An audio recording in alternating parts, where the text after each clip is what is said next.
Tá. Aí, o que é pensar em japonês?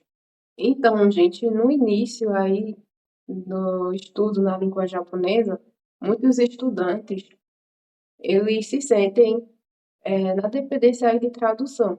Então, eles sentem que cada palavra precisa ter uma, uma tradução aí obrigatória para cada frase. E no começo aí é normal ter esse processo todo aí de tradução, mas dependendo do nível, tá? Você não pode mais recorrer aí a esse método, porque esse método de tradução ele vai atrasar aí o seu desempenho, a sua evolução no idioma.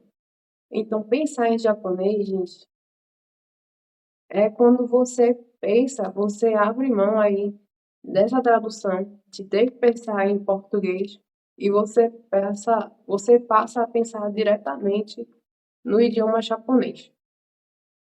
E quais que são as consequências aí dessa tradução excessiva?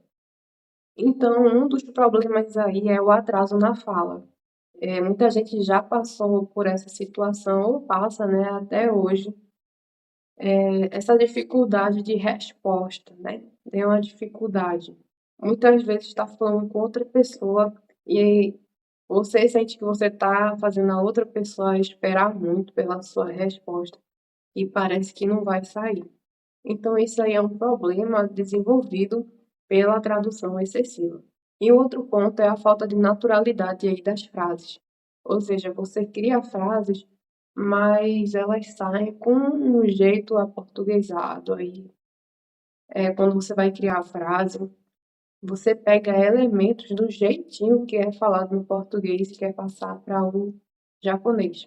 Só que, gente, nem tudo que a gente fala no português vai estar certo no japonês. A gente tem um jeito de falar e os japoneses têm outro, utilizando outros verbos, outras representações, que é diferente daqui do português.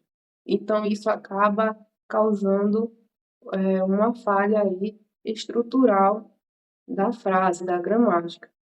E outra coisa resultante aí da tradução excessiva é justamente o cansaço mental aí, de você estar sempre tendo que traduzir.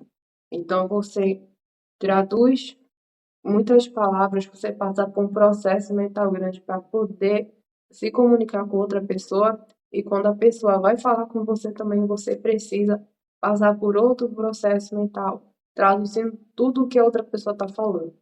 Então, isso aí sobrecarrega e você se sente cansado, exausto mentalmente por conta de muita tradução desnecessária aí sendo feita. Então, o intuito da aula de hoje, gente, é justamente você conseguir entender o processo, como é que funciona, para você falar diretamente no japonês, você ter que passar pelo idioma português primeiro. E como é que o cérebro ele troca de idioma? Primeiro de tudo, isso funciona por três camadas. E quais são elas? O reconhecimento automático, que é justamente quando você escuta uma frase, uma palavra, e aí você compreende logo, sem precisar ter que passar por uma tradução. Então, você escuta a palavra e automaticamente você já sabe aí o significado que ela carrega. A segunda camada é o agrupamento por padrões. Como é que funciona esse agrupamento por padrões? É quando você já determina uma frase, qual é o significado dela. Por exemplo, né? Quando eu penso assim, que eu vou para a escola, aí esse agrupamento de padrões funciona justamente assim. Você, em vez de pensar, como é que eu vou falar eu vou à escola? Você vai pensar a frase que tem o mesmo significado em japonês, que é Gakou ni ikimasu. Né? Gakou e ikimasu. Então, isso aí é um agrupamento de padrão. Então, toda vez quando você vai falar que você vai para a escola, você vai usar esse padrão. Então, é como se para cada ocasião existisse padrão já pré-definidos de frases para ser usadas. E o último é a geração de pensamento. Então, já vai vir palavras já diretamente no japonês na sua mente aí.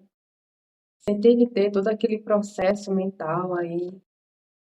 Então, o cérebro, ele troca de idioma criando rotas neurais, por onde ele processa informações naquele específico idioma que se está aprendendo. Que nesse caso aqui é o japonês.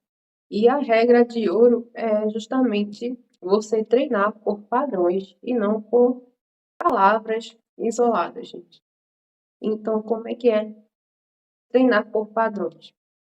Que foi apresentado justamente na outra tela de slide que a gente mostrou agora há pouco, que é a segunda camada, que é justamente você vai pegar padrões de palavras. Então, sempre que você tiver com fome, você vai falar ali, tabetai, onakagasuita, e coisas, palavras relativas. Pode não ser apenas uma, pode ser duas, três, mas você vai estabelecer padrões, tá bom? Que estejam relacionados ali com aquela situação. E não palavras soltas, né? E é justamente o erro de muitos estudantes que acabam estudando palavras soltas e não sabem formar frases. Então, pode saber até o significado, mas na hora de chutar, dá aquela insegurança, não sabe muito bem se está soando normal, se é assim mesmo, que se monta uma frase. Então, o japonês funciona por padrões.